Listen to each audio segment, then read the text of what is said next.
नमस्कार साथियों, कैसे हैं आप लोग। आशा करते हैं आप सभी अच्छे होंगे। काफ़ी दिनों से मैं वीडियो अपलोड नहीं कर पा रहा था, समय के अभाव में। चलिए आज हम लोग अपने चैप्टर को कंटिन्यू करते हैं, जो हमारा यूनिट मॉड्यूल बी था और चैप्टर नंबर 23 था। तो इसमें आज हम लोग पढ़ने जा रहे हैं methods of assessment of loans.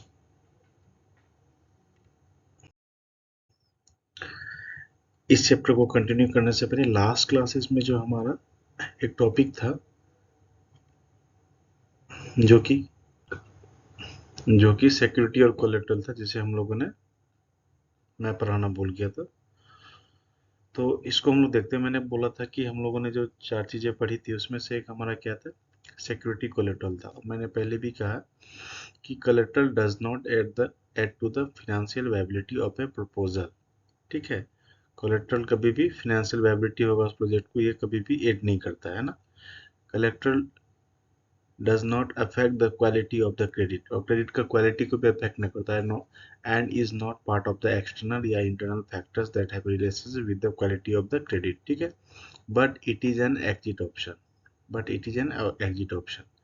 Bank क्या करता है, कोलेटरल को कभी भी उसका फर्स्ट प्राइमरी गोल ये ऐसा नहीं होता कि किसी भी क्रेडिट के बदले वो कोलेटरल ले, मगर बैंक खुद के पैसे को सिक्योर करने के, चूंकि ये पब्लिक मनी है, इसलिए उसके बाद लास्ट ऑप्शन होता है जिसको हम लोग एग्जिट ऑप्शन बोलते हैं, वो कोलेटरल होता है। ठीक है, इसलिए बैंक उस पर इंसिस्ट करता है। चलिए, कैश फ्लो वगैरह हम लोग पढ़ लिए थे, सीपी छूट गया था। चलिए हम लोग अब जो आज हम लोग का नया टॉपिक है उसको स्टार्ट करने जा रहे हैं। तो methods of assessment of loans हम लोग पढ़ने जा रहे हैं। तो देखिए, सबसे पहले हम लोग जब लोन का असेसमेंट करते हैं, उसके लिए इम्पोर्टेंट जगह होता है कि वो कहाँ पे असेसमेंट हो रहा है। ठीक है, इसको हम लोग जानते हैं एज ए बैंकर वो कहाँ पे असेसमेंट हो रहा है। देखिए, सबसे पहले जो कमर्शियल लोन्स होते हैं या प्रोजेक्ट लोन होते हैं ना, उसके लिए क्या होता है कि स्पेशलाइज्ड ब्रांचेस होती है ना। क्या होती है स्पेशलाइज्ड ब्रांचेस, जैसे हम लोग बोलते हैं कि जो हमारा रीजनल ऑफिस है या एचओ हेड ऑफिस है या सेंट्रल नोडल पॉइंट्स है, वहाँ पे ये लोन स्पेशलाइज प्रोसेस होते हैं। या तो सेंट्रल लेवल पे होगा या ब्रांच में होगा तो स्पेशलाइज ब्रांच लेवल पे होगा या आरओ लेवल पे होता है। तो इसको हम लोग क्या बोलते हैं, ये प्लेस है इसका जहाँ पे इसको असेसमेंट किया जाता है। दूसरा क्या है हमारा, रिटेल लोन। रिटेल लोन क्या होता है, वो मैक्सिमम ब्रांच लेवल पे ही प्रोसेसिंग होता है, लेकिन फिर भी अभी भी बहुत सारे बैंक जो है इसको भी अब सेंट्रल लेवल पे ही प्रोसेस करते हैं। ब्रांचेस का काम होता है कि रिटेल लोन भी जो भी प्रपोजल है उनका सारा डाटा, केवाईसी डाटा जो भी है, जो भी रिलेटेड है, सैलरी स्लिप वगैरह जो भी चाहिए, कोटेशन वगैरह सब, वो क्या करते हैं सेंट्रल प्रोसेसिंग सिस्टम में डालते हैं और फिर वो सेंट्रलाइज या उनको मेल के थ्रू भेजा जाता है या हार्ड कॉपी जैसे भी भेजा जाए, वहाँ से वो प्रोसेस होता है। मतलब प्लेसेस चेंज हो रहा है, प्लेस क्या हो रहा है, चेंज हो रहा है। वो डिपेंड करता है कि इस पे आपके लोन का टाइप, अगर कमर्शियल होगा तो स्पेशलाइज ब्रांच में होगा या सेंट्रल नोडल पॉइंट्स में होगा, रिटेल होगा तो ब्रांच लेवल में हो सकता है। ठीक है, तो ये वह प्लेस की वहाँ पे कहाँ पे उसका असेसमेंट किया जा रहा है। दूसरा है असेसमेंट ऑफ मेथड। क्या है मेथड, अभी भी जो है हम लोग दो तरह का है। बहुत सारे बैंकों ने क्या किया अभी, जैसे स्टेट बैंक ऑफ इंडिया है या अदर बैंक्स जो भी हैं, वो क्या कर रहे हैं, फुल्ली कंप्यूटराइज्ड बेस्ड कर रहे हैं। मतलब कस्टमर चाहे वो बिजनेस लोन हो, रिटेल लोन हो, कोई भी लोन हो, वो कंप्यूटराइज बेस्ड इसको असेसमेंट कर रहे हैं। इनका कैसे कर रहे हैं, जो भी इनके पास डाटा होता है, ब्रांचेस का काम होता है उस डाटा को क्रॉस वेरीफाई करना, फिजिकल वेरिफिकेशन करना, और फिर उस डाटा को कंप्यूटर में पुट किया जाता है और फिर वो सेंट्रलाइज मॉनिटरिंग सिस्टम या असेसमेंट सिस्टम के द्वारा वो वहाँ पे एक डिसीजन लिया जाता है, लोन सैंक्शन होगा या रिजेक्शन होगा। ठीक है, और एक होता है नॉन कंप्यूटराइज। नॉन कंप्यूटराइज आज हम लोग बहुत सारे आरआरबी, जो भी आरआरबीज हैं वो भी नॉन कंप्यूटराइज्ड ही है। ठीक है, उसमें से बहुत सारे आरआरबी ने अपना एक नया नया मतलब इनिशिएटिव किया है कि वो लोग भी बहुत सारा लोन को कंप्यूटराइज कर रहे हैं, मगर फिर भी मैक्सिमम भी नॉन कंप्यूटराइज्ड है। नॉन कंप्यूटराइज में क्या होता है कि उसको खुद से ही आपको सारे डॉक्यूमेंट्स को एक्सेस करना है। ठीक है, और खुद से करना है, और आपको करते तो हम कंप्यूटर में ही है, मगर वो ऑटोमेटिक सिस्टम नहीं होता, वो कंप्यूटराइज नहीं होता है। हम लोग को एक एक करके मैनुअली हर कुछ चेक करना होता है, उनका रिस्क रेटिंग चेक करना होता है, उनका असेसमेंट चेक करना होता है, लोन क्वांटम चेक करना होता है, क्रेडिट स्कोर चेक करना होता है। ये सब कुछ हमको मैनुअली करना होता है, जो कि नॉन कंप्यूटराइज होता है कंप्यूटर में, उसको नॉन कंप्यूटराइज बोलता है। और कंप्यूटर में सब क्या होता है, ऑटोमेटिकली हमें सिर्फ डाटा पुट करना होता है, बाकी डिसीजन सिस्टम ले लेता है, या जो भी लोग वहाँ पे बैठे होते हैं वो इसका डिसीजन लेकर के आपको सैंक्शन या रिजेक्शन डिसीजन एक दे देता है। जो कंप्यूटराइज होता है ये काफ़ी लेस टाइम लेता है, और ये जो नॉन कंप्यूटराइज होता है मैनुअल मोड में जिसको हम लोग बोलते हैं, ये काफ़ी लेंदी होता है। ठीक है, काफ़ी लेंदी होता है। जैसे प्रायोरिटी सेक्टर लेंडिंग में हम लोग क्या बोलते हैं कि 50 लाख तक का लोन हम लोग एज पर आरबीआई गाइडलाइंस के विद इन आपको 2 हफ्ते में उसको प्रोसेस करना है। ठीक है, तो अगर नॉन कंप्यूटराइज मोड हुआ, मैनुअल मोड हुआ, तो समय ज़्यादा लग जाता है ना, और कंप्यूटराइज हुआ तो वो 2 से 3 दिन में मैक्सिमम डिसीजन हो सकता है। एक्चुअली वो डिसीजन आपका 1-2 घंटे में ही हो जाता है। ठीक है, अगर सारा डाटा कंप्यूटर को मिल जाए। ठीक है, तो ये ऑटोमेटिक सिस्टम बनाया भी गया है। चलिए आगे बढ़ते हैं। आप कमेंट करिए कि आपके बैंक में कौन सा असेसमेंट और मेथड है लोन का, प्लीज जरूर कमेंट करिए। चलिए अब आते हैं हम लोग वर्किंग कैपिटल। वर्किंग कैपिटल क्या होता है, ग्रॉस वर्किंग कैपिटल क्या होता है, नेट वर्किंग कैपिटल क्या होता है, ये हम अगर आपको अभी भी इसमें कुछ कंफ्यूजन है तो आप हमारी प्रीवियस क्लासेस को जाकर अटेंड करिए, आपका कंसेप्ट क्लियर हो जाएगा। फिर भी हम यहाँ पे उस चीज़ को दोबारा बता रहे हैं, आप इनको ध्यान से देखिएगा, सुनिएगा, तो ये क्लियर हो जाएगा। अगर आपने लास्ट क्लासेस मिस की हैं तो मुझे लगता है अगर आप यहाँ भी समझ लें अच्छे से तो वो क्लियर हो जाएगी। चलिए हम लोग देखते हैं कि वर्किंग कैपिटल क्या होता है। अगर इसके बारे में हम लोग बात करें, वर्किंग कैपिटल, इस चीज़ को समझने के लिए मैं फिर से आपको, जो भी हमारे बैंकर्स भाई लोग आज फर्स्ट क्लास ये देख रहे हैं, तो मैं उनको फिर से उनके लिए मैं थोड़ी सी यहाँ पे इस चीज़ को डिटेल में जा रहा हूँ। क्या होता है कि जब आप, हम या कोई भी व्यक्ति बिजनेस स्टार्ट करता है, कोई नया व्यवसाय स्टार्ट करता है, तो व्यवसाय जब वो स्टार्ट करता है तो वो व्यवसाय के लिए कुछ पूंजी लेके आता है। क्या लेके आता है? कैपिटल लेके आता है। कैपिटल लेके आता है, तो वो कैपिटल लेके आता है। कैपिटल जो लेके आता है तो बिजनेस यूं ही तो स्टार्ट नहीं हो जाता है। उसके लिए क्या होती है, कुछ चीज़ें सेटअप करनी होती है, कुछ चीज़ें सेटअप करनी होती है। जिस सपोज करिए जो चीज़ें सेटअप करनी होती है, लैंड, बिल्डिंग, ऑफिस, मशीन, ये जो भी हो, तो इसके लिए अब ये पैसा तो भाई साहब लेके आए कैपिटल, लेकिन अब इस कैपिटल से फिक्स कैपिटल खरीदा जा रहा है, मशीन, बिल्डिंग वगैरह। क्यों? ताकि ये बिजनेस को लॉन्ग टर्म फायदा दे सके, बिजनेस इससे चले। ठीक है, तो उससे फिक्स कैपिटल खरीदा गया। अब वो तो खरीदा चले गया, एक तो हमारा कैपिटल आया बिजनेस में, उससे हमने फिक्स कैपिटल में इन्वेस्ट किया। अभी दूसरा हमारा क्या जरूरत है, हमारा दूसरा जरूरत है कि हमारा जो बिजनेस है, सब कुछ तो ऑफिस रेडी हो गया, डेली बेसिस पे, डे टू डे बिजनेस में जो हमारे खर्चे हैं, जो मुझे हमें पैसे चाहिए, जो पूंजी चाहिए, उसके लिए जो हम लोग पैसा इन्वेस्ट करेंगे वो क्या हो जाएगा, हमारा वर्किंग कैपिटल हो जाएगा। वो क्या हो जाएगा, हमारा वर्किंग कैपिटल है। मतलब कैपिटल लेके आए और वो कैपिटल एक चला गया हमारा लॉन्ग टर्म यूजेज में, और एक चला जाएगा शॉर्ट टर्म यूजेज में। ठीक है, working capital short term usages में हो गया। ठीक है, तो वही हम बात कर रहे हैं। It is capital invested in total current assets of the enterprise या बिजनेस। तो जो भी हमारा करंट एसेट्स होता है, करंट एसेट्स क्यों चाहिए, करंट एसेट्स में हम क्यों इन्वेस्ट करते हैं, ताकि हमारा business day to day run कर सके। कि अगर हमारे पास खुद करंट एसेट में होता क्या है, कैश होता है आपका, क्या होता है, कैश होता है, या आपने किसी को अगर उधार पे पैसा दिया है, सन्डी डेप्टर्स होता है, कोई बिल रिसीवेबल होता है, आपका स्टॉक होता है, इन्वेंट्री होता है, ये सब करंट एसेट्स है। मतलब जिसको आप तुरंत विद इन 12 मंथ आप इसको कैश में कन्वर्ट कर सके। ठीक है, तो हम लोग बात कर रहे हैं ग्रॉस वर्किंग कैपिटल के बारे में। तो वर्किंग कैपिटल आप अच्छी तरह से समझ गए कि जब हम कैपिटल लेके आते हैं बिजनेस में, तो उससे हम लोग वर्किंग कैपिटल को भी फंडेड करते हैं और फिक्स्ड कैपिटल को भी फंडेड करते हैं। ठीक है, अब वर्किंग कैपिटल में एक होता है हमारा ग्रॉस वर्किंग कैपिटल। ओवरऑल जो वर्किंग कैपिटल हमारा है बिजनेस के लिए, उसी को हम लोग ग्रॉस कैपिटल बोलेंगे, वर्किंग कैपिटल बोलेंगे। तो ये क्या होता है, हमारा टोटल करेंट एसेट्स होता है। The gross working capital concept is financial और going concern, whereas net working capital is accounting concept. अब आप लोग नेट वर्किंग कैपिटल पहले भी देखे हैं, तो यहाँ पे मैं बोल रहा हूँ ग्रॉस वर्किंग कैपिटल क्या है, गोइंग कंसर्न। गोइंग कंसर्न मतलब कि आपका बिजनेस चलता रहेगा, यही है ना, आपका गोइंग कंसर्न, बिजनेस चलता रहेगा। लेकिन नेट वर्किंग कैपिटल क्या है, अकाउंटिंग कंसेप्ट है, अकाउंटिंग कंसेप्ट है नेट वर्किंग। ये आगे हम लोग समझेंगे क्यों है ये अकाउंटिंग कंसेप्ट। तो ग्रॉस वर्किंग कैपिटल हम लोग किसको बोलेंगे, जो भी हम टोटल करेंट एसेट में इन्वेस्ट करते हैं अपने बिजनेस के लिए। और ये क्यों चाहिए होता है, टोटल करंट एसेट क्यों चाहिए होता है हमें, ताकि हमारा जो करंट में जो भी रिक्वायरमेंट होती है हमारी, उसको पूरा करने के लिए, डे टू डे बिजनेस को चलाने के लिए। चलिए इसके दो एग्जांपल देखते हैं। पहला, इससे फायदा क्या है? Know the correct amount of working capital at the right time. ठीक है, अभी आप किसी भी समय आप जान सकते हैं कि आपके बिजनेस में वर्किंग कैपिटल की क्या रिक्वायरमेंट है, करेक्ट अमाउंट क्या चाहिए। दूसरा क्या है? Know the amount invested in total current assets. आपके टोटल करंट एसेट्स में कितना पैसा इन्वेस्ट है वो आप जान सकते हैं through the gross working capital के द्वारा। ठीक है, चलिए आगे बढ़ते हैं हम लोग। दूसरा है हमारा नेट वर्किंग कैपिटल। अब नेट वर्किंग कैपिटल देखिए, थोड़ा सा इसको अच्छे से समझिएगा, फिर हम इसमें और डिटेल में जाएंगे।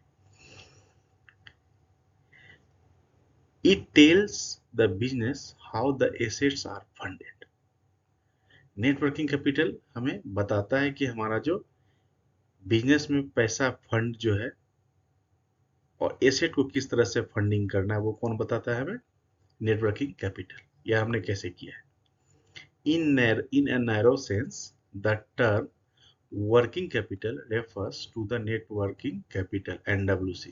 यहाँ पे नेट में स्पेस होगा, एक साथ लिखा चलेगा। या liquid surplus which is the difference between current assets and current liabilities. हम लोगों ने जस्ट बोला था कि NWC क्या है, एक अकाउंटिंग कंसेप्ट है। क्या है? ये कहता है कि भाई आपके पास वर्किंग कैपिटल तो है, वर्किंग कैपिटल में आपके पास आपने क्या किया? ग्रॉस वर्किंग कैपिटल क्या है? जो भी पैसा आपने करंट एसेट्स में लगाया।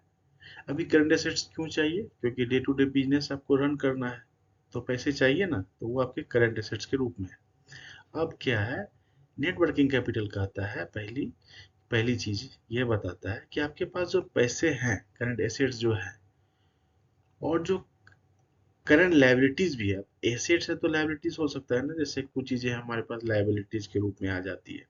जैसे अगर हमने माल उधार पे खरीद लिया तो उनको पैसे देने होते हैं, लेबर को देने होते हैं, जो भी हमारे पास लायबल चीजें हैं जो मुझे देनी है। तो करंट एसेट्स और भी करंट लायबिलिटीज अगर हम घटा दें, सपोज करिए मैंने पहले भी बोला है कि हमारे पास करंट एसेट 100 रुपये है, और मेरे 100 रुपये तो मेरे पास है प्रेजेंट मेरे पॉकेट में, और मेरे पास खर्चे खर्चे या मुझे देने हैं, या तो खर्च करने हैं या मुझे देने हैं 50 रुपये, तो मेरे पास बच गए कितने? 50 रुपये। तो यही हमारा क्या है? नेट वर्किंग कैपिटल है। वर्किंग कैपिटल में से खर्च को घटा दीजिए, ग्रॉस में से सारे खर्च को घटा दीजिए, वो आपको क्या हो जाएगा? नेट बच जाएगा। ये आपका बच गया। ठीक है, इसको नैरो सेंस में हम लोग क्या बोलते हैं कि ये एक सरप्लस अमाउंट भी है। क्या है? एक सरप्लस अमाउंट भी है। किस तरह का? It is the excess of long term funds over long term usages. मैंने पहले भी आपको कहा कि लॉन्ग टर्म फंड क्या था हमारा? हमारा क्या था? लॉन्ग टर्म फंड कैपिटल था। ठीक है, और यूजेस क्या था? Fix capital. ठीक है, उन दोनों के बीच में जब जो भी पैसा हमारा बचता है, उसको हम लोग किधर लगाते हैं? वर्किंग कैपिटल में लगाते हैं। किसमें लगाते हैं हम लोग? वर्किंग कैपिटल में लगाते हैं। ठीक है, इसलिए कहा गया कि आपके पास सरप्लस जो बचता है, तो हमारे पास सरप्लस कितना बच रहा है? 50 रुपीज। यही हमारा नेटवर्किंग कैपिटल है हमारे पास बचा हुआ। ठीक है, अब इसमें दो चीजें हैं, इसको नेक्स्ट आगे देखेंगे। अब इससे फायदा क्या है? It is a qualitative concept which indicates the firm ability to meet to its operating expense and short term liabilities.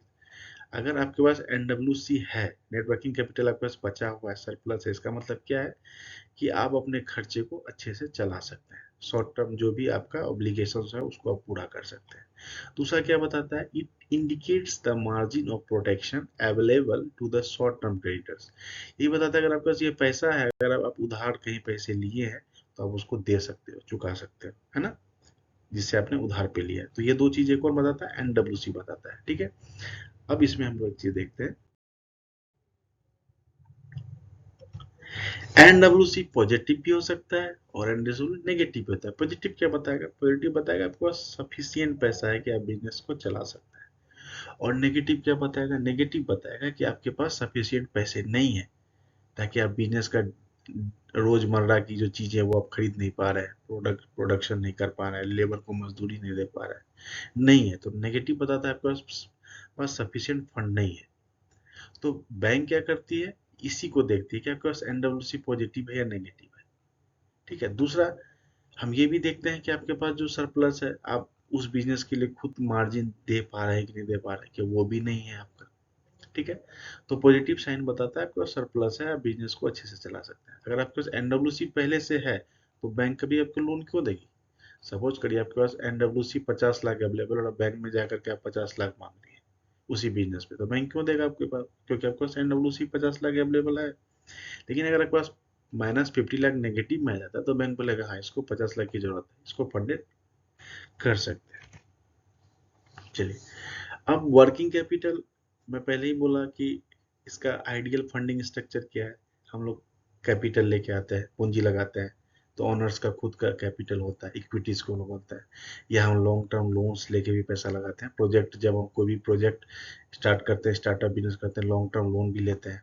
या अगर हमारा लास्ट ईयर का कुछ रिटेन अर्निंग है, प्रॉफिट है, तो उसको भी हम लोग क्या करते हैं, वर्किंग कैपिटल में डाल देते हैं। ठीक है, तो ये हमारा आइडियल फंडिंग स्ट्रक्चर है।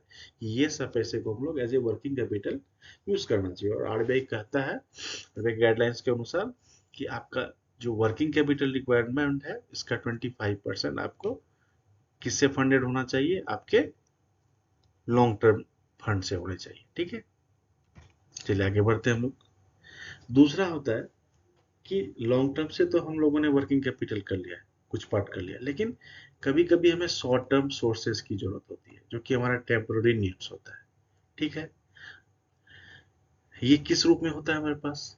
बैंक से हम लोग जो कैश क्रेडिट लोन लेते हैं, इसको हम लोग वर्किंग कैपिटल बोलते हैं, इस रूप में होता है। ट्रेड क्रेडिट होता है, उधार हम पे हम रॉ मटेरियल लेते हैं, बिल डिस्काउंटिंग वगैरह, फैक्टरिंग वगैरह, ये सब शॉर्ट टर्म सोर्स है हमारा फंड को लेने का। लेकिन लॉन्ग टर्म कहाँ से आता है? ऑनर्स की इक्विटी से आता है, रिटेन अर्निंग से आता है। ठीक है, चलिए, अब तीसरा जो हम लोग इंडियन बैंकिंग सेक्टर में जो हम लोग यूज करते हैं, देखते हैं, वो होता है वर्किंग कैपिटल गैप। अब वर्किंग कैपिटल का गैप क्या होता है, इसको समझते हैं।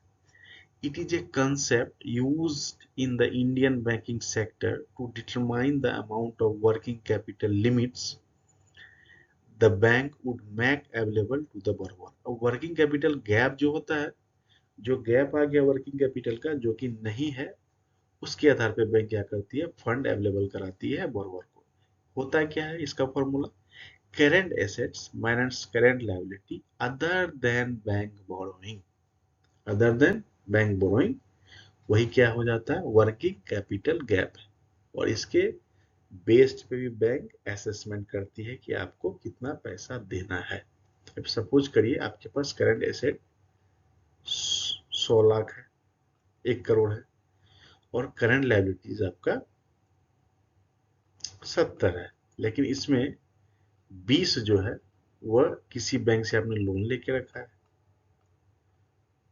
ठीक है, 20 कहाँ से लोन लेके रखा है। अभी क्या होगा कि वर्किंग कैपिटल गैप कैसे माना जाएगा? 100 में 70, 30 नहीं, 100 में से कितना हो जाएगा, 50। इसमें से, क्योंकि इसमें से 20 आपने लेके रखा है, तो इसमें कितना बचा, 50। तो इसमें से 50 माइनस कर देंगे, यही आपका वर्किंग कैपिटल गैप है एक्चुअली। इसको भी आधार मान के बैंक असेसमेंट करती है। ठीक है, आप फर्स्ट मेथड सेकंड मेथड जब आगे पढ़ेंगे तो वहां पे ये चीजें आपको मिलेगी। चलिए आगे बढ़ते हैं हम लोग। अब वर्किंग कैपिटल चाहिए क्यों भाई, ये तो हम पहले भी बात कर चुके हैं, फिर भी एक बार देख लेते हैं। रॉ मटेरियल के लिए चाहिए, स्टॉक बन रहा है उसके लिए चाहिए, क्योंकि स्टॉक इन प्रोसेस है, और स्टॉक रॉ मटेरियल चाहिए, फिनिश गुड्स के लिए भी चाहिए, है ना, ये भी इसका एक पार्ट है। अदर कंज्यूमेबल स्टोर्स, अगर कहीं हमें इसको स्टोर करके रखना है या एडवांस देना है, उसके लिए भी चाहिए। ये सब रिसीवेबल, सन्डी डेब्टर्स जो उधार पे लेगा पैसा, अदर एक्सपेंस, ये सब क्या है, वर्किंग कैपिटल का एक पार्ट है। ये क्या है, इसका एक पार्ट है। चलिए आगे बढ़ते हैं हम लोग। चलिए, वर्किंग कैपिटल क्या कहता है, स्टार देके है तो थोड़ा इंपॉर्टेंट होगा, थोड़ा ध्यान से देखिएगा। Working capital is not something static, it may be changes on factors. किस तरह के वेरिएबल फैक्टर्स। वर्किंग कैपिटल हमेशा फिक्स नहीं रहता, ये बहुत सारी चीजें पे डिपेंड करता है। मार्केट पे डिपेंड करता है, डिमांड पे डिपेंड करता है, सप्लाई पे डिपेंड करता है। ठीक है, ये सब चीजें आपके स्कीम पे डिपेंड करता है। ठीक है, तो वर्किंग कैपिटल हमेशा क्या होता है, वेरिएबल इन नेचर होता है, वो चेंज होते रहता है, सीजन पे डिपेंड करता है ना, ये चीजें। चलिए, दूसरा क्या है हमारा, नीड बेस्ड फंड्स। अभी यहाँ पे दो पॉइंट मैं बता रहा हूँ आपको। वर्किंग कैपिटल जब भी आप असेसमेंट करें ना, तो एक चीज ध्यान में रखना आप, अगर बोरोवर अपने जरूरत के अनुसार आपसे पैसा मांगता है, मुझे 50 लाख का लोन चाहिए, तो क्या होता है वहां पे, little scope of diversion of funds, वहां पे लिटिल स्कोप होता है कि वो अपने फंड को डाइवर्जन कर सकता है। लेकिन ये तो उसने मांगा और आपने दे दिया, ठीक है, उसके जरूरत के अनुसार आपने दे दिया, तो वहां पे वो डाइवर्जन, फंड का डाइवर्जन कर सकता है, गलत यूज कर सकता है, कहीं और यूज कर सकता है। लेकिन उनको जितना चाहिए और आपने उतना नहीं दिया, इनएडिक्वेट फंड दिया, तो क्या होगा, उसका बिजनेस फेलियर हो जाएगा, उसका डे टू डे बिजनेस सही से नहीं चल पाएगा। इसीलिए आपको क्या करना है, हमेशा एडिक्वेट फंड देना है, ना कम ना ज्यादा। और ये कब आएगा, जब आप उसके बैलेंस शीट को, उसके प्रोजेक्शन को, उसके एस्टिमेशन को अच्छे से एनालिसिस करेंगे, असेसमेंट करेंगे, तभी आप ये कर सकते हैं। ना आपको कम देना है ना ज्यादा देना है, आपको एडिक्वेट फंड देना है। ठीक है, एक अच्छा क्रेडिट ऑफिसर का ये सबसे इंपॉर्टेंट पार्ट होता है उसके असेसमेंट का, कि वो ये आइडेंटिफाई करे कि कस्टमर को, बिजनेस को कितने फंड्स की एक्चुअल में जरूरत है। चलिए आगे बढ़ते हैं हम लोग, वर्किंग या ऑपरेटिंग साइकिल। ठीक है, जो हम लोग पहले भी पढ़े हैं, चलिए इसको आज हम लोग अच्छे से पढ़ते हैं, क्योंकि अभी हमको इनको निकालना है विद फॉर्मूला। वर्किंग कैपिटल या ऑपरेटिंग साइकिल क्या होता है, पहले भी हम बता चुके हैं आपको, कि भाई सबसे पहले तो रॉ मटेरियल चाहिए, रॉ मटेरियल आएगा तो काम शुरू होगा, वर्क इन प्रोग्रेस। प्रोडक्ट बनना शुरू हुआ, प्रोडक्ट बन गया, फिनिश गुड्स। अब वो प्रोडक्ट बना तो बिका, कुछ उधार पे ले गया, फिर कैश आया, फिर हमने रॉ मटेरियल खरीदा, ये प्रोसेस चलता रहेगा। तो एक ये कैश आने में जितना टाइम लग गया, उसको एक साइकिल पकड़ेंगे, फिर ये चला, फिर दोबारा आया यहाँ पे, इसको दूसरा साइकिल पकड़ेंगे। तो ये वर्किंग साइकिल होता है, और इसके आधार पे भी हम लोग फंड करते हैं और पता लगाते हैं कि बिजनेस को एक्चुअली में कितने साइकिल की जरूरत है। ठीक है, उसका वर्किंग साइकिल कितना है और कितना उसे पैसे की जरूरत पड़ती है, ये हम ऑपरेटिंग साइकिल से ही पता करते हैं। चलिए आगे बढ़ते हैं। चलिए, पहला फॉर्मूला जो आपके सामने है वो है average daily raw material consumption. अभी बताइए, आप कैसे ये पता करेंगे कि उसका एवरेज रॉ मटेरियल कितना खर्च है किसी बिजनेस का। ठीक है, तो भाई वो जो भी माल लेके आता है एक साल में, उसके बैलेंस शीट को देखिए, उससे आप समझिएगा कि वह कितना माल खरीद के लाया, उसके बुक डेप्स को देखिए। ठीक है, माल खरीद के लेके आता है, उसको आप टोटल जितना लेके आता है उसको 360 से डिवाइड कर दीजिए, वो निकल जाएगा आपका कि डेली उसको कितना रॉ मटेरियल का कंजम्पशन होता है। दूसरा देखते हैं, अब उसको रॉ मटेरियल जो है उसको स्टॉक कितना जरूरत है डेली का। एक तो कंजम्पशन हो रहा है, कंजम्पशन भी हो रहा है, लेकिन कुछ तो स्टॉक भी चाहिए ना। इसके लिए हम लोग क्या करेंगे, उसका जो ओपनिंग स्टॉक है ऑफ रॉ मटेरियल, ठीक है, जो ओपनिंग स्टॉक है किसी भी ईयर के एंड में, बिजनेस शुरू होने से पहले फाइनेंशियल ईयर में, और क्लोजिंग स्टॉक है ईयर के एंड में जो होता है, वो दोनों को प्लस करेंगे और डिवाइडेड बाय 2 कर देंगे, तो उसका एवरेज स्टॉक जो रॉ मटेरियल का है वो हमारा निकल जाएगा। ठीक है, जब हमारा ये दो चीज निकल जाएगा तो हम एक अच्छा चीज निकाल सकते हैं, वो है हमारा कि रॉ मटेरियल का स्टोरेज पीरियड क्या होगा इस बिजनेस में। तो हम लोग क्या करेंगे, average stock of raw material जो हम लोगों ने निकाला, उसको डिवाइड कर देंगे average daily raw material consumption से। तो हमारा क्या निकल जाएगा कि एक्चुअली में इस बिजनेस को कितने रॉ मटेरियल के स्टोरेज पीरियड क्या है, इसका रॉ मटेरियल का स्टोरेज पीरियड हमें पता चल जाएगा, जो कि हमारे वर्किंग साइकिल का एक पार्ट है। चलिए नेक्स्ट हम लोग आगे बढ़ते हैं। आइए, अभी हमको जानना है कि अगर कोई फैक्ट्री है जहाँ पे मैन्युफैक्चरिंग का काम होगा, तो वहां पे क्या होगा, रॉ मटेरियल कुछ आएगा, कुछ अंडर प्रोसेस होगा, है ना, कुछ फिनिश्ड बन जाएगा, ठीक है, कुछ ट्रांजिट में होगा। तो अभी क्या है कि हम लोग जानते हैं कि एवरेज स्टॉक ऑफ WIP,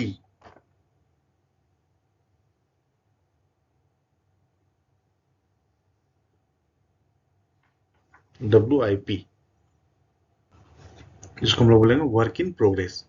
अभी इसमें हम लोग क्या करेंगे, ओपनिंग स्टॉक हमको पता करना है कि वर्क इन प्रोग्रेस कितना था उसका, और closing stock work in progress कितना था, इसको हम लोग डिवाइडेड 2 कर देंगे, तो हमारा ये निकल जाएगा average stock of work in progress.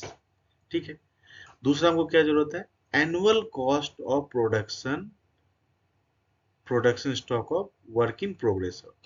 अब जो स्टॉक वर्क इन प्रोग्रेस में उसका एनुअल कॉस्ट कितना है, तो इसके लिए हमको क्या चाहिए, इसके लिए हमको चाहिएगा opening stock of working progress plus annual consumption of raw material, जो हम लोगों ने लास्ट फॉर्मूला में निकाला था, ठीक है, प्लस मैन्युफैक्चरिंग कॉस्ट जो खर्चा आया मैन्युफैक्चरिंग का, प्लस डेप्रिसिएशन जो चीजों की दामों में कमी आई, ये भी एक खर्चा है, minus closing stock of WIP। अगर ये हम कर देंगे तो हमारा annual cost of production stock of WIP निकल जाएगा। ठीक है,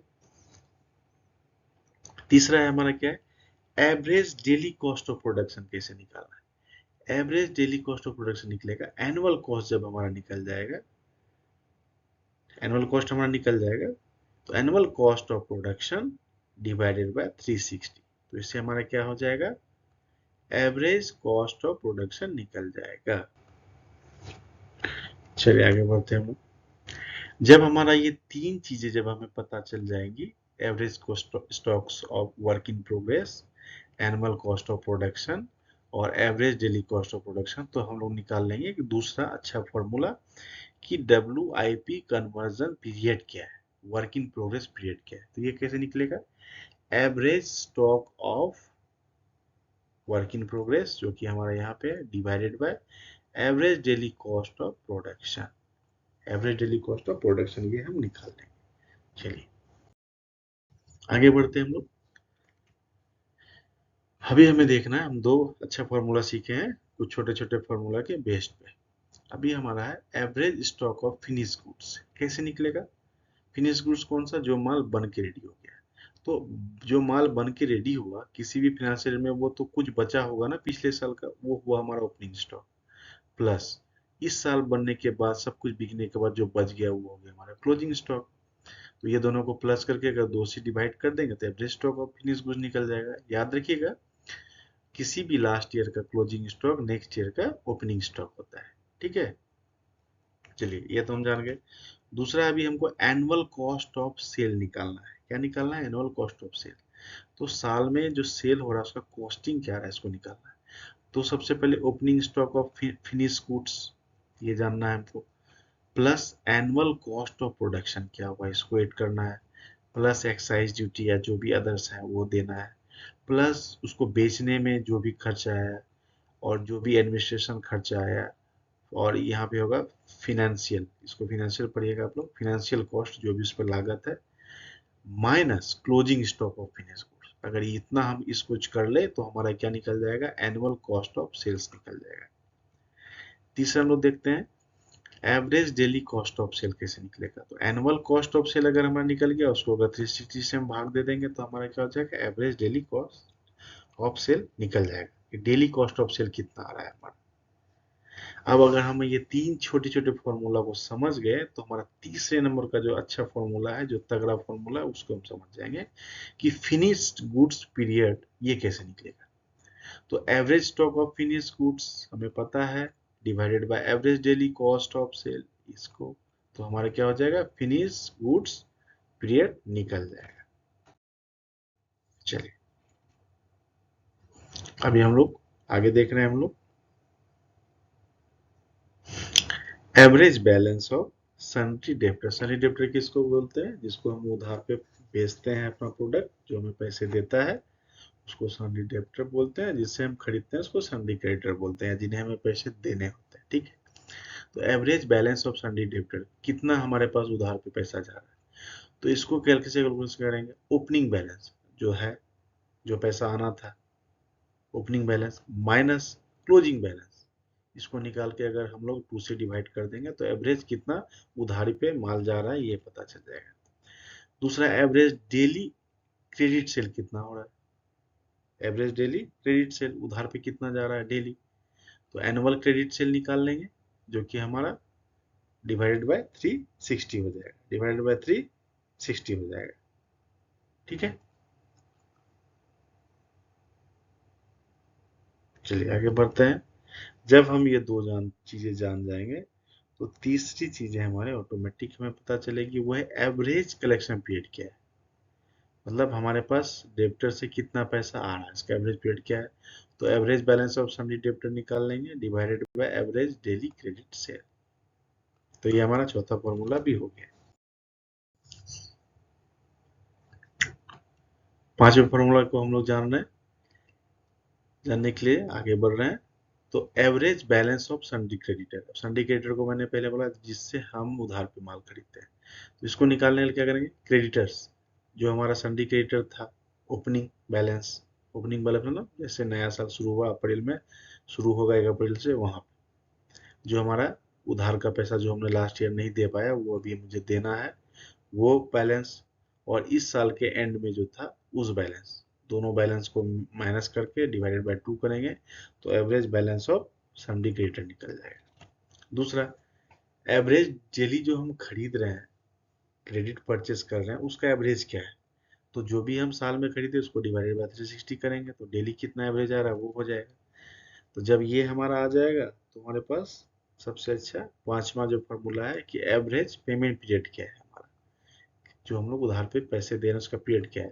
तो average balance of sundry creditor divided by average daily credit purchase, तो ये हमारा क्या निकल जाएगा, एवरेज पेमेंट पीरियड निकल जाएगा। तो अभी तक हम लोगों ने पहला फॉर्मूला देखा, raw material storage period, raw material का स्टोरेज पीरियड कैसे पता करना है, तो average stock of raw material by average daily raw material consumption. दूसरा था हमारा work in process conversion period, ये प्रोडक्ट बनने में जो है कितना टाइम लग रहा है ये हमने निकाला। तीसरा है हमारा फिनिश गुड्स पीरियड, ठीक है, जो हमारा स्टॉक जो हमारे पास रह रहा है उसका क्या खर्चा आ रहा है, वो किस टाइम कितना टाइम ले रहा है हमारे पास, हमारे गोडाउन में कितना दिन रहा है, सेल कितना देर हो रहा है। तो ये फिनिश गुड्स पीरियड हमारा एवरेज स्टॉक जो हमारे पास है वो divide by average daily cost of sale जो हमारा आ रहा है वो हमारा फिनिश गुड्स पीरियड हो गया। चौथा है एवरेज कलेक्शन पीरियड, जो पैसा हमारा आ रहा है तो कैसे निकलता है, average balance of sundry debtor by average daily credit cell.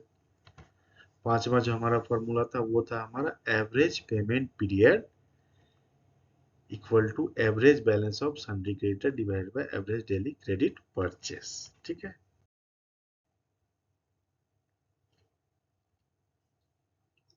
चलिए यहां से हम लोग एग्जांपल कर लेते हैं तो ये हमारा क्लियर हो जाएगा।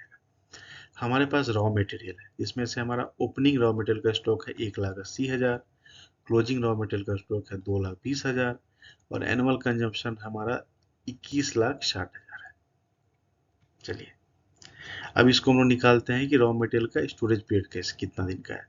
तो average stock of raw material निकालेंगे, तो एवरेज स्टॉक के लिए क्या करेंगे, ओपनिंग प्लस क्लोजिंग को जोड़ के डिवाइडेड बाय 2 करेंगे तो 2 लाख हमारा एवरेज स्टॉक हो गया। अब एवरेज डेली आरएम कंजम्पशन कितना हो रहा है मटेरियल, तो जो हमारा एनुअल है उसको डिवाइडेड बाय 360 देंगे तो एवरेज डेली कितना हो गया 6,000। अब आरएम स्टोरेज पीरियड निकालने के लिए क्या करेंगे, जो हमारा average stock of RM period है उसमें डिवाइड कर देंगे एवरेज डेली आरएम कंजम्पशन। तो कितना दिन हो गया हमारा स्टोरेज पीरियड, 33.33 डेज, पहला निकल गया। दूसरा है हमारा वर्क इन प्रोग्रेस निकालना है।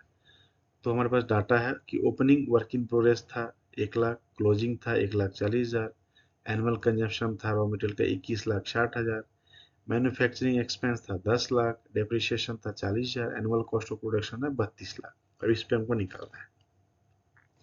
तो इस पे जब हम निकालते हैं तो एवरेज स्टॉक ऑफ डब्ल्यू कैसे निकालते हैं कि हमारा जो है opening W plus closing W divided by 2 कर देंगे तो हमारा निकल जाएगा average stock of work in progress, ये निकल गया।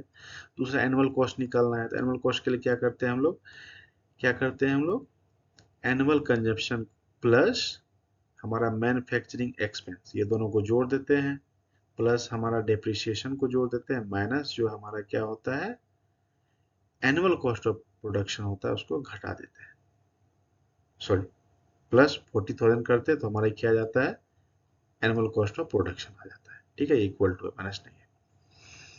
इसका तो हम लोग average daily cost of production निकालते हैं, एवरेज कितना प्रोडक्शन में हमारा खर्च हो रहा है, तो हम लोग क्या करते हैं, हमारा जो एनुअल कॉस्ट ऑफ प्रोडक्शन उसको 360 से भाग देते हैं, तो हमारा कितना निकल गया, 8,888 रुपये 89 पैसा, ये हमारा डेली कॉस्ट ऑफ प्रोडक्शन है एवरेज। अब इसका पीरियड कैसे निकालेंगे, वर्क इन प्रोग्रेस का पीरियड, तो ये निकालेंगे हम लोग, जो हमारा क्या है, क्या निकला था हमारा average stock of work in progress जो निकला था, जो यहाँ पे निकला था, divided by average daily cost of production, तो ये हमारा कितना दिन आ जाता है, 13.5 डेज आ गया। नेक्स्ट देखते हैं हम लोग तीसरा, फिनिश गुड्स। तो ओपनिंग फिनिश गुड्स है 1,60,000 का, क्लोजिंग कितना है 2 लाख का, एक्साइज ड्यूटी सेलिंग ये सब मिला के 3 लाख है, एनुअल कॉस्ट का खर्चा कितना है 35 लाख। अब इस पे निकालते हैं, तो एवरेज स्टॉक कैसे निकालेंगे, ओपनिंग क्लोजिंग डिवाइडेड बाय 2, सबसे सिंपल। एवरेज कैसे निकालेंगे, जितना हमारा एनुअल कॉस्ट ऑफ सेल है डिवाइडेड बाय 360 निकल गया। अब स्टोरेज पीरियड कैसे निकालेंगे, स्टोरेज पीरियड के लिए average stock of finish goods divided by average daily cost of sale, तो ये 18.5 डेज हो गया। चौथा हम लोग निकालने जा रहे हैं डेप्टर्स, जहाँ से पैसा आता है, तो ओपनिंग डेप्टर इतना है, क्लोजिंग इतना है, एनुअल क्रेडिट सेल इतना है, उधार पे जो हम भेजे बेचे हैं, तो एवरेज डेप्टर निकालने के लिए ओपनिंग क्लोजिंग डिवाइडेड बाय 2, तो इतना आ गया। एवरेज डेली क्रेडिट सेल कितना है, तो एनुअल को हम लोग 360 से भाग देंगे तो 10,000 हो गया पर डे। और कलेक्शन पीरियड क्या निकलेगा, ये निकल जाएगा हमारा, जो हमारा एवरेज डेप्टर डिवाइडेड बाय क्या आएगा, एवरेज डेली क्रेडिट सेल, तो ये आ गया 33 डेज। मतलब हमारा ये डेप्टर के पास 33 डेज रहता है, उसके बाद 33 डेज में हमको पैसा आता है, ठीक है। क्रेडिटर हम निकालते हैं उधार पे, हम जहाँ से परचेस करते हैं, तो ओपनिंग क्रेडिटर लिखा हुआ है 2 लाख, क्लोजिंग इतना है, एनुअल क्रेडिट हमने इतना खरीदा है, तो अब कैसे निकालेंगे, एवरेज दोनों को भाग देंगे, इतना निकल जाएगा। डेली क्रेडिट परचेस कैसे निकालेंगे, annual credit purchase divided by 360, 6,000। Payment period कैसे निकलेगा हमारा, मतलब जो हम देते हैं क्रेडिटर को पैसा इतना दिन में दे देते हैं, तो क्या हो जाएगा हमारा, क्या हो सकता है वो, average creditor divided by average daily credit purchase 40 days. अब ये सब मिलके हमारा हो गया वर्किंग साइकिल, कितना दिन का है सबको जोड़ेंगे और किसको घटाना है वो भी देखते हैं। एक बार फिर से हम देख लीजिए, अभी देखिए फाइनल वर्किंग कैपिटल कैसे निकलेगा, जो हमारा स्टोरेज पीरियड था, वर्क इन प्रोग्रेस था, फिनिश गुड्स था, प्लस जो पैसा आ रहा था सन्डी डेब्टर, माइनस जो हमको देना है उसको माइनस कर दीजिए, तो हमारा क्या निकल जाएगा 33.3 प्लस 30.5 प्लस 18.5 प्लस 33, और हमारा ये सन्डी क्रेडिटर निकला था, यहाँ पे 40 डेज माइनस कर देंगे, तो ये हमारा वर्किंग साइकिल हो गया। अगर हमारा एक वर्किंग साइकिल कितने दिन का हो गया, जिसमें मेरे पास पैसा आ जा रहा है, वो है 58.33, तो अब साल में कितना दिन हमको कितना साइकिल चाहिए होगा, ठीक है। अगर हम मेरा एक वर्किंग साइकिल 58.33 डेज है, तो साल में कितना दिन होता है 360, मान के चलते हैं हम लोग 360 लेते हैं, 365 नहीं लेते हैं, डिवाइडेड बाय 58.33, दो की किसके लमसम में आ जाएगा, जो कि किसके लमसम में आएगा, निकाल के देखिए इसको, 360 डिवाइडेड बाय 58.30, 6.17, इसको 6 ही पकड़ते हैं हम, ठीक है। 6 साइकिल का जरूरत है साल में इस बिजनेस को, और जब ये पता चल गया तो हम लोग उसको 6 साइकिल के हिसाब से पैसे देंगे, ठीक है। चलिए, वीडियो अगर आपको अच्छा लगा तो लाइक और सब्सक्राइब करिएगा हमारे चैनल को, और हमें प्रमोट करिएगा और शेयर भी करिएगा, और अगर आपका कुछ कमेंट्स हो तो कमेंट भी जरूर करिएगा। और मेरे पास अभी लिखने के लिए जो माउस है वो नहीं है, आ जाएगा तो मैं अब और अच्छे से आपको बताऊंगा, लिख के भी अच्छे से पढ़ाऊंगा, ठीक है। और आपका सजेशन भी चाहिए, जहाँ पे लग रहा है कि आपको कुछ कमी रह गई, तो प्लीज़ कमेंट करिए ताकि मैं उस चीज़ को सही कर सकूं, ठीक है। Thank you.